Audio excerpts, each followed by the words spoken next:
Magandang umaga sa ating lahat. Tuesday, December 17, 2024. Ito po ang salita ng ating Panginoong Diyos na pagkain ng ating kaluluwa kuha sa Mateo 1:1 hanggang 17. Talaan ng mga ninuno ni Jesucristo.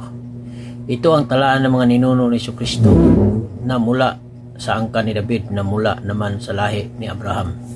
Mula kay Abraham hanggang kay Haring David.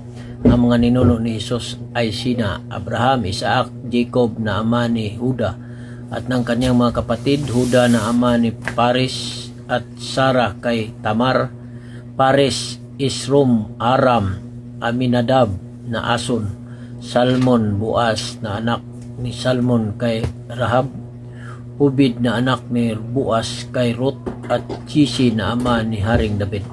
Mula naman kay Haring David hanggang sa naging bihag ang mga taga-Huda sa Babylonia. Ang mga ninuno ni Jesus ay sina David, Solomon na anak ni Haring David, sa asawa ni Urias, Rehoboam, Abias, Asa, Jehoshaphat, Joram, Urias, Jotam, Akas, Isikwes, Manasis, Amon, Hosias, Ikonias at mga kapatid nito.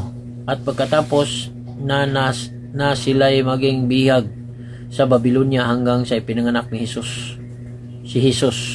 Ang mga ninuno niya ay sina Jeconias, Salatiel, Zerubbabel, Abiud, Eliakim, Asur, Sadok, Akwim, Eliud, Eliasar, Matan, Jacob, at si Jose na asawa ni Maria. Si Maria ang ina ni Jesus, ang tinatawag na Kristo. Sumakatuwid, may 14 na salinlahi mula kay Abraham hanggang kay David.